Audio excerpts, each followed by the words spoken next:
It's the little things. A favorite client, we had charges withdrawn for him and his wife, and he comes and he gives like a lovely card, and he knows like I'm a Star Wars freak. Well, Star Wars freak, I do like Star Trek. Ghostbusters is definitely up there, right? And James Bond. But this is amazing. It's a Swarovski. What the is it? Swarovski crystal of Obi-Wan Kenobi. I'm like so thankful to this client. It's like just lovely. So thank you very much. It's like, can you just, Mars, can you do a cameo and just point it to the cameras? Yeah, get a zoom on it. Like, what a great guy. Like, it was my pleasure. Should we put it right here? Yeah. We should. It was my pleasure just being able to help him and his wife. But like, that's just like, it's lovely. It is. Speaking about lovely. Yes. Got to tell you. So this episode, we're going to talk about a case we had mentioned 2 times before, but it was a fairly significant, if not a historic judgment as far as our review of cases in Canada. So I can't name the case because we can't identify anybody, but we received judgment on Friday where our client was acquitted of 2 counts of sexual assault arising from allegations from his former wife that were raised during the course of a high conflict divorce, of course fighting over money. And there were historical allegations of sexual assault. And I had specifically, when initially meeting my client, had grave concerns about his mental health. And he was in a very distraught state. And when we asked for him to provide us with many of the messaging between him and his wife over the course of their 2.5-year marriage, of which he had almost everything. It was a highly documented back and forth because she insisted on a lot of communication and writing because of her nature. We looked at the entirety and felt that he was truly an abused husband. And we had sent him off for a psychological assessment and therapy and then a psychiatric assessment, all combined. And it was concluded that he was diagnosed with a traumatic disorder. You can refer to it as, a battered spouse or a battered partner. That's not really the clinical term, but it was a traumatic disorder arising from abuse that he experienced throughout the marriage, which was emotional and psychological. And when we talk about coercive control, it goes both ways. Okay. So we hired 2 very good experts who not only did the assessment, but part of what we did was we had our client involved in group therapy so that it was not just simply the experts giving their opinion, but there was over 21 hours of group therapy where there was a dialectical approach with the other people who were in this group. So it's very hard to mask or to feign these type of symptoms. What did that look like? The group therapy? Yeah. So they're literally in a group and they're all talking about their experiences. But what happens is you'll have the other members of the group challenging and asking, oh, that really happened to you. How'd you react to that? So they will challenge each other. It's interesting. It's a very dynamic sort of dialectical approach.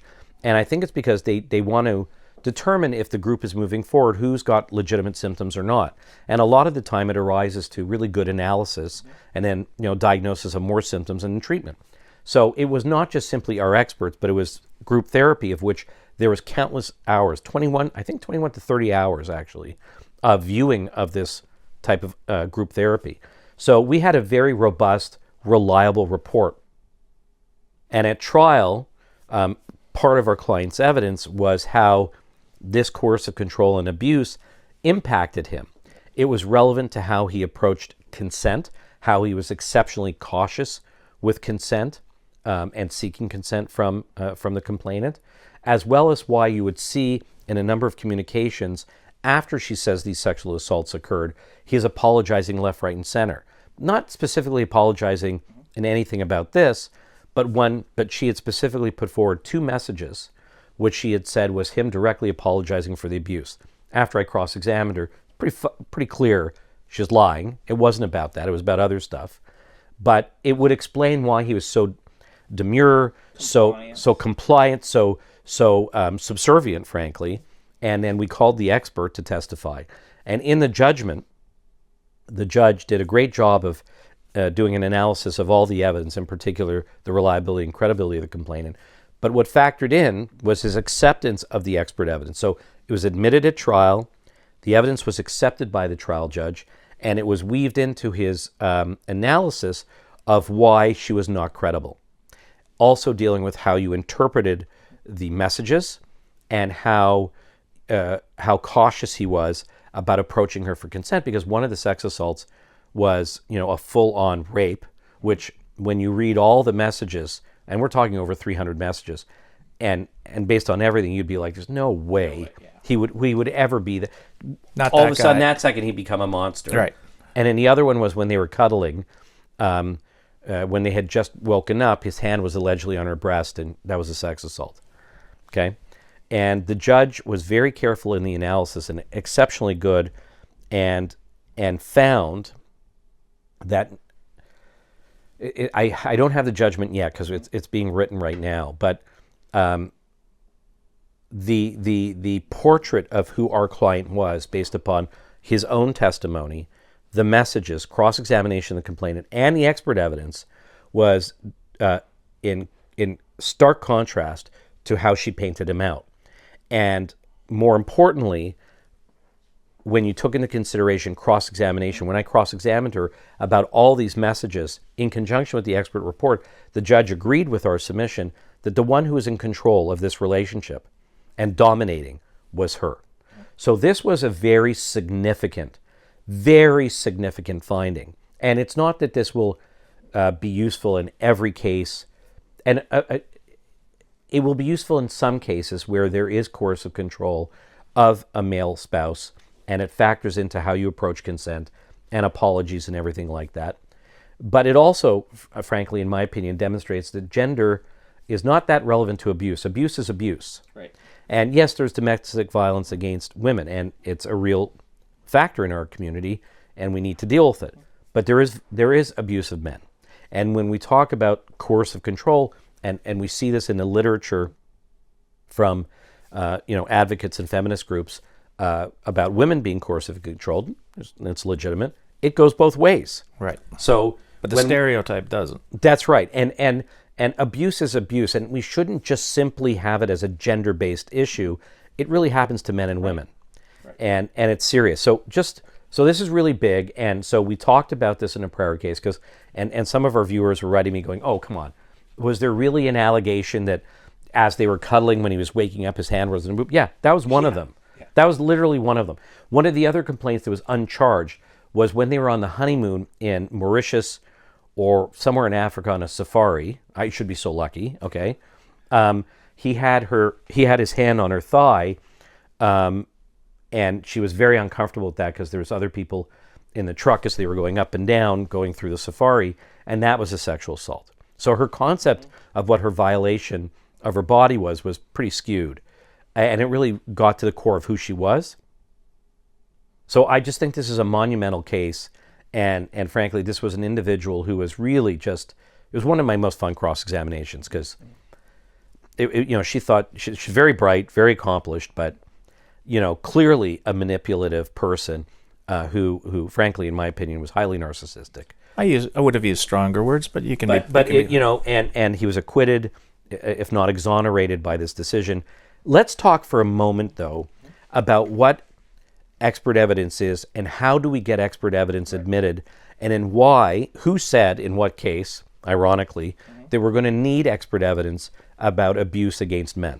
Okay, so let's talk about, first of all, expert evidence and what the Supreme Court of Canada has set up. So in a case called Inman and Halliburton, the Supreme Court of Canada explains the two steps that a court has to... and take it slow, because again, most of our viewers don't have a legal background, but they love when we talk about the law and explain it to them. Yeah. So take it slow. So two steps a court has to embark on in determining whether to admit expert evidence at a trial or wherever in a proceeding. So at the first step, the person trying to get the evidence in has to establish the threshold requirements of admissibility. I'll say that again. The threshold requirements of admissibility. And there are four. The Supreme Court has set those up in a previous case called Mohan from 1994. And basically, and we'll put the citation up yeah. later. So there are 4 factors: relevance, necessity, absence of an exclusionary rule, and a properly qualified expert. And in addition to that, in the case of an opinion that's based on some novel or new contested science, the reliability of the underlying science for that purpose. So I'll say it again. Yeah, so this is important. again, relevance, necessity, absence of an exclusionary rule, and a properly qualified expert are the main 4 factors to determine admissibility. So that's what you were dealing with in this case. That's the first step. Then there's the second step that the courts have put in place. It's called the gatekeeping step. So we know judges are in charge of what goes in, what doesn't go in. So for the gatekeeping step, the judge has to balance, and I'll say it slow, it's a bit tricky, the potential risks and benefits of admitting the evidence in order to decide whether the potential benefits justify the risks. I'll say it again. The judge balances the potential risks and benefits of admitting the evidence in order to decide whether the potential benefits justify the risk. So it's a complex test. The words are simple, but a lot goes into what a judge has to consider, and as he did in your case. Now you asked me about. Let me just raise 2 things. Sure. First of all, one. So this is not easy. No. You need to have the proper foundation and relevance to admit this evidence. So when evidence is admitted, expert evidence is admitted, particularly in our case, this is no small measure. It's not something that's easily undertaken. No. And that goes for the Crown when they're admitting expert evidence. 2, if you're in front of a jury versus a judge alone, is it easier to get any evidence before a judge alone than a jury? Because you can give a limiting instruction to a jury or instructions how to use it, but you never know what they do. Right. But if you're judge alone, the judge will know how to handle it. Right. Maybe you can explain that a little bit. Because there are tactical reasons why we may decide to have a judge alone trial like we did in this case. Well, yeah, a judge can understand, for example, you making the argument for a new novel type of expert evidence that you want to break in. He or she can instruct themselves. They can, as you said, demonstrate, on the record that they're taking into consideration all the various factors from Mohan, etc. Versus a jury, even with instructions, sometimes it's a dangerous place to be with a jury and understanding those instructions. And so let's relate it to our case for a moment. So in this case, one of the risks could be the expert evidence could be used by a trier of fact. Right now I'm referring generically to a judge or jury, that somehow they could use it to say that this evidence is relevant, that of course he had obtained consent. Right? Now, we don't have to prove that. The Crown has to prove lack of consent. But the danger is that the expert evidence could be used to be considered on the ultimate issue. Right. The ultimate issue in a sex assault case is consent. Can the Crown prove beyond a reasonable doubt lack of consent? And the danger would be, will this expert evidence then encroach upon that consideration of the ultimate issue? Right. And in front of and we were very clear in our application, it has no bearing on whether consent was obtained or not. What it did have a bearing on was how cautious he was, because he was walking on eggshells. Right. He was nervous. Right. He was very demure in everything. Asked permission For everything. For everything. I've met him. Everything. Literally. Can I sit here? Can I do this? Can I do that? Yeah. Use of the washroom. Right. Okay. If she was taking a shower, he was not allowed, in messages, not allowed to knock to say, can I come in and use the toilet? It's one washroom. It's a small condo. Yeah. She would get angry. She even admitted this under cross eventually. So he'd have to text her, like she has her phone while taking a shower. Yeah. Can I come So he often, washroom? in the messages, he said, okay, I can't reach you. You're in the shower. I'm going to go downstairs to the gym in our building and use the washroom there to go take a pee. Not kidding. Not kidding.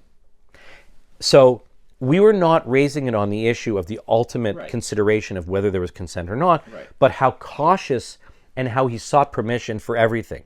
So if he sought permission to use the washroom in a condo, frankly, that he owned prior to them getting married, and he owned it for 2 years, and when they got married, she insisted on going on title. And I'm not saying you shouldn't share all your assets with your spouse. I mean, I do. I love my wife, and we do. But he brought her in to his world and shared everything he had. And he had to ask that permission. Is that person likely on one night to have just pushed her on the bed and just f***ing raped her? Yeah. No. Okay, highly unlikely. So I digress a bit. It's okay. But so it's not on the ultimate issue. We've talked about how it's, judge and jury. Right. And then why do we need expert evidence about a man being abused in a domestic relationship? And who helped us with this, ironically? Ironically. And take this one slow. This one will be Look very at the slow. cameras. Look at the cameras, because this is a beauty. Which camera are we we said on? this before, but this is this is a beauty. So I'm going to read it. I'm going to read it slowly and verbatim because it's important. So this is, first of all, from Leroux Dubé in a case called Mallet. Okay. And the comments she makes from the Supreme Court of Canada. From Supreme Court of Canada. And this is what she says. She was a brilliant judge. She was. She says, men's experience of domestic violence are treated differently than those of women and are presumed to be less traumatic. Okay. Repeat pause. that. Repeat it. Men's experiences of domestic violence are treated differently than those of women and are presumed to be less traumatic. Scary. Go ahead. Keep going. And this is what she says. My focus on women as the victims of battering and as the subjects of battered woman syndrome is not intended to exclude from consideration those men who find themselves in an abusive relationship. So she leaves the door open. However, the reality of our society is that typically it is women who are the victims of domestic violence at the hands of their male intimate partners. Okay, that's prevalent. Yes. But to assume that men who are victims of spousal abuse are affected by the abuse in the same way, and this is key, without the benefit of the research and expert opinion evidence which has informed the courts of the existence and details of battered woman syndrome would be imprudent. I'm going to repeat that because that's an important one. To assume that men who are victims of spousal abuse are affected by abuse in the same way, that's even underlined in the case, without the benefit of the research and expert opinion evidence which has informed the courts of the existence and details of battered woman syndrome would be imprudent. And that's where you came in. Very important. Yes. So, Justice Leroux Dubé said, because there is a general perception back then, and it's still the same perception now, that men are less likely to experience any type of abuse in a domestic relationship, and if they do, it's less traumatizing, requires expert evidence before a court to explain its impact and its relevance and how it factors into a trial. So it's on that basis that we were then able to get this evidence out. Whereas if it's a woman who's experiencing domestic violence, that is already recognized and well understood and does not require expert evidence. But in our case now, we have set the precedent, and I'm not saying, I have not read a reported decision on this, so this is going to be a reported decision, but I have not read one where the abuse of a male partner in a domestic context was admitted and relevant to the assessment of the overall case proffered by the Crown, and hence relevant to the reliability and credibility of the complainant. And in this particular case, it carried the day in my respectful opinion, aside from the fact that cross-examination was pretty good. As it always is. But we have the unique position here of representing, for good or for bad, our practice has evolved over, both of us we're over 30 years now. Who's counting when you're having fun? I know. And, it's evolved to representing individuals who are wrongfully accused, typically men. We have women who come to us in high conflict divorces who are the subject of wrongful accusations of domestic violence, all for leverage in a family court. But typically we have men, but gender violence affects men and women. And so this is our bailiwick. This is what we have. And now there is this case that speaks directly to the issue where expert evidence has been admitted and used in a cogent and very credible fashion to show that men are abused and can and are impacted in a very traumatic way, and that impacts the overall assessment in the case. I think this is incredibly important. It's huge. It's huge. As you said, there's no jurisprudence on this. I couldn't find a case. And this isn't to, this isn't to negate violence against women at all. No, not at all. We all recognize this. All we're trying to do is deal with accusations that we are pretty keen at finding are false. And I'll just say this as well. We've been contacted by an academic recently because one of our podcasts spoke about another case where our client was found factually innocent at trial. Okay, that doesn't happen that often. And this academic who does very credible research has taken up something I've asked about, and we're going to explore this now and see about trying to do some solid academic, rigorous research on false accusations, because it doesn't exist. There has been no study undertaken in Canada to determine how significant or insignificant it is.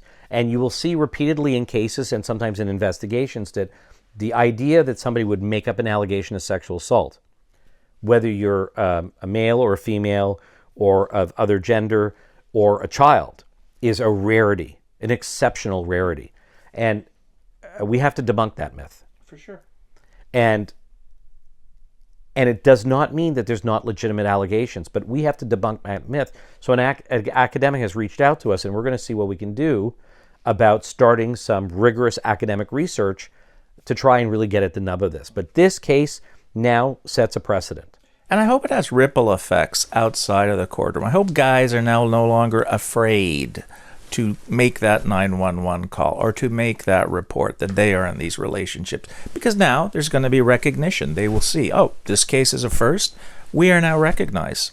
That's huge. It's a good point, because it's not just important in the courts and the case law. It's about reporting abuse. It's reporting abuse. Because right. Men will be reluctant to come forward about any type of physical abuse, because psychological abuse is not a crime yet. Right. We'll see. Yeah. They're pushing for this coercive control. Well, and we're raised like that. Don't be a crybaby. Your sister hit you. Don't be a cry. Like, that's how we're brought up. Right. Don't be crybabies. So it's an important element to say, You can be crybabies.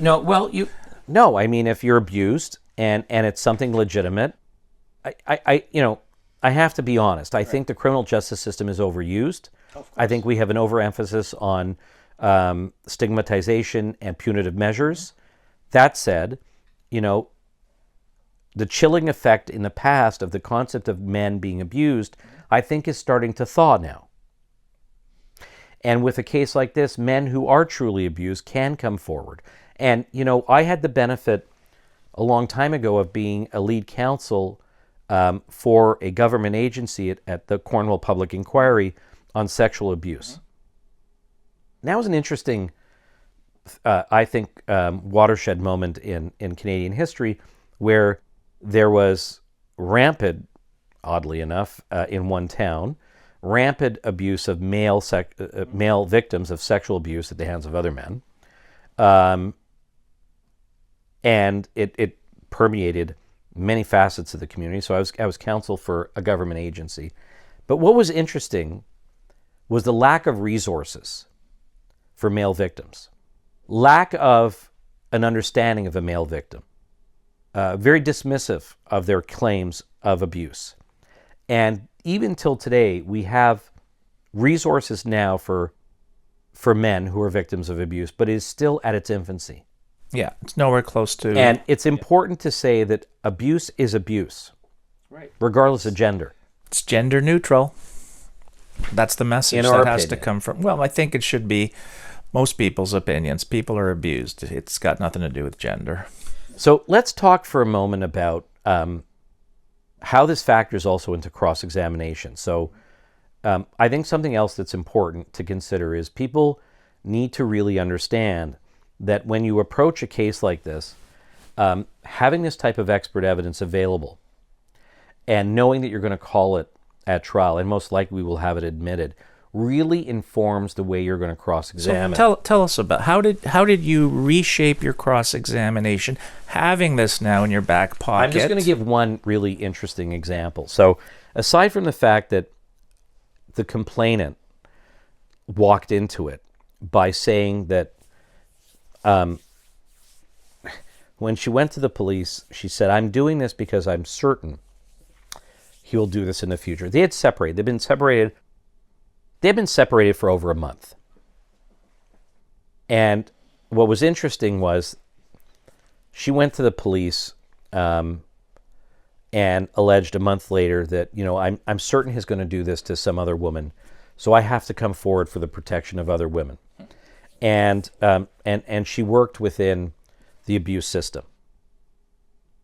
And she said, and one of the issues with my former husband was not only was it matrimonial rape, but that he had a traditional mindset. Not going to name the culture. No. And that was him believing that he owned me and was able to, do what he wanted. So that was a very rich statement, because I had all these messages. Can I come pee in the washroom now? Yeah. I'm just going to take one. Yeah, take the good one. So my client would assist her brother, and her brother on one occasion during the course of their marriage was not well, so he had picked up food for him. Mm-hmm. And he had taken her keys and fob, which had the fob to the brother's apartment so he could get in and leave the food. And he messaged her saying, hi, whatever nickname they had, I'm going to bring some food over to your brother because he's not feeling well. Do you think he'd like that? Answer, I don't know, ask him. Mm-hmm. And then he said, okay, I will, but I'm going to bring it over. And then later on, you see a series of messages where she says, WTF, you took my keys with the fob on it. And she's berating him for like 3 pages of messaging. Hope she had a good data plan. It was unbelievable. You think you have the right to take anything. Everything belongs to you. You think you have the right to take property that doesn't belong to you. How dare you? What the like, just unbelievable. And of course, I cross-examined her on that because of her language and the ferocity with which she was so insulted by what he did and his demanding nature. She actually used the term, not only in her statement, but at trial it came out, because some people can't help being who they are. And when you get under their skin, they go, he was so entitled. Okay? Mm-hmm. So then I had the benefit of their separation agreement. And we had an episode on why family law intersects well with criminal law. If it's a case arising from a high conflict divorce, you work closely with the family lawyer and you can read everything. The ammunition you get. So this settlement agreement, God bless, had in it that my client was to pick up, once the settlement was completed and he transferred $86,000 to her, to pick up a series of documents and property. That's his. That's his, yeah. And we mentioned this in another episode, but it was, for example, all of his immigration documents, including his citizenship card, all of his job applications, including his resume and details about his current employment. Tax returns, I seem to recall. All of his tax returns. Yeah. She even took his University of Toronto degree from the business program. It was hanging on the wall. Like, there was more. Yeah. So when I'm cross-examining her, I said, I'm just curious, when you were giving your statement to the police, did you tell them about the things that you stole from my client? What are you talking about? And I cross-examined her on all these documents. She was like, oh, I was just cleaning out stuff as I was escaping from the property. And she just happened to help herself accidentally to like 17 important things that all were relevant to her claim for unequal distribution of assets and everything else in assessing. She even changed the condo that he owned, okay? You pay property tax, right? So the property tax notice goes to your apartment, your condo, or your home. She changed the f***ing address for the notice of assessment to go to her brother's place. Okay? That's how controlling this person was. I was going to say, a bit of a control freak. Is that not a control freak? Just a bit. So when I cross-examined her on that, then I gave her the messages. I'm like, okay. So I guess this only applied to my client taking your key in the fob to give food to your brother, but God forbid it should apply to you stealing his property. Right. That's just one example of how I was very solid on my footing for cross-examination because of the expert evidence. I knew I had, as part of my arsenal, an arrow in the quiver. We're going to be calling this evidence just to further hit home about how he was controlled and dominated by her and abused by her. And the perfect example is this exchange of messages, what the f***? Yeah. When I cross-examined her, I said, what the f***? She goes, it's WTF. Well, what does that stand for? It's WTF. It means what the f***? And the expert evidence in this case, which was a unique case, was incredibly empowering for a really, really enlightening cross-examination. And the judge got it. And what was so satisfying about it was that for anybody who will say to us, or somebody who will send me an email saying, you're a nut job, Mr. Neuberger, you're an asshole, how dare you suggest that, that there are false allegations. Give me a f***ing break. Right. Unbelievable. You can't get around this. No, you can't. And but for the grace of God, this poor guy might not have had this opportunity. But we were able to afford this to him because we were able to tease it out of him.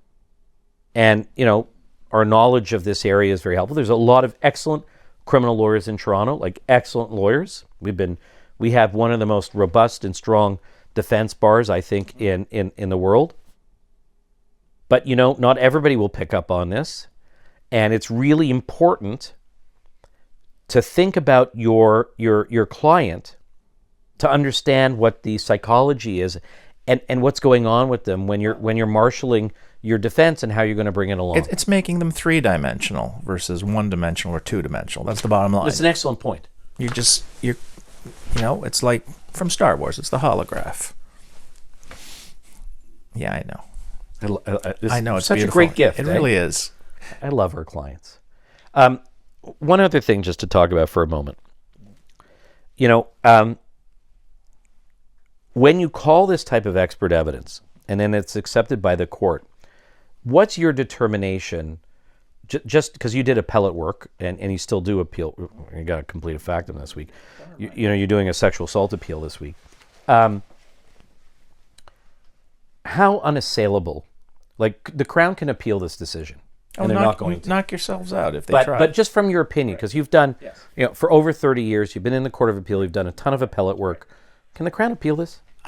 They could try. I don't think the higher ups that are going to approve whether this should go to appeal or aren't going to approve it. What's their? How can they appeal it? Who's the higher ups? Like Crown, Ministry. They don't know. Our viewers don't know. Yeah, the Ministry of the Attorney General. Typically, for serious cases like this one, there's a process where the trial Crown, for example, will have to ask the senior Crowns at Ministry of Attorney General, can we appeal this? Is it worth appealing? And they'll assess it independently and look at it. And how do you appeal this? Like, how do you appeal a result like this in terms of the judge's thorough reasoning in this case, the expert evidence? Like, what do you say? And no reply evidence from the Crown rebutting the expert evidence. They didn't call any reply evidence. It's airtight. This isn't going anywhere. Excellent. So we have finality for our client. Finally, yes. Okay, so the takeaway, and this is really important, is, this case, and I'm open if anybody can send me other cases with this in Canada. We now have a solid foundation to use for the future in legitimate cases, not to be fashioned, not to be made up, but legitimate cases that both men and women can be abused, that men can be an abused spouse. They can suffer from symptoms. They can suffer in silence in situations like this, and it has direct relevance to issues at trial in domestic abuse, including sexual assault cases. So this is important, and you know what? Well, it gets Good for us to get there. Yeah, I know. It's a wonderful And, result. and to our client, Yeah. I have to say, when the judgment was read, this was done by Zoom. Now we're in court all the time, but the judgment was given by Zoom. Our client was in one of the boardrooms, and he couldn't move for 20 minutes. He was crying. And we were literally consoling him. And it was such a Release. and such, like, he just became a new person. And, you know, it was incredibly satisfying to see that relief and that regain of control over his life. Well, that's something Diana mentioned, that she saw the transition in him from this meek little mouse at the first interview with you guys to, at the end, confidence, not looking to anyone for permission to do anything. It's just like, I'm my own guy now, finally. He learned from the therapy. Right. And from the support he got. I mean, Diana gave him fantastic support. She did. So it was really... a team effort. And it was nice to see. All right, until next time, if you like our podcast, can you please like, share, subscribe, hit notification, and just help us get the message out there so that... It's a huge case. It's a huge case. We need to get the message out there that there are false allegations, that not... Because people get charged doesn't mean they're guilty. And the police are under, you know, ridiculous guidelines to lay charges. So we need to get the message out there. So please like, share, subscribe, hit notification. Help us balance the scales here so that we can get justice for everybody. Good night.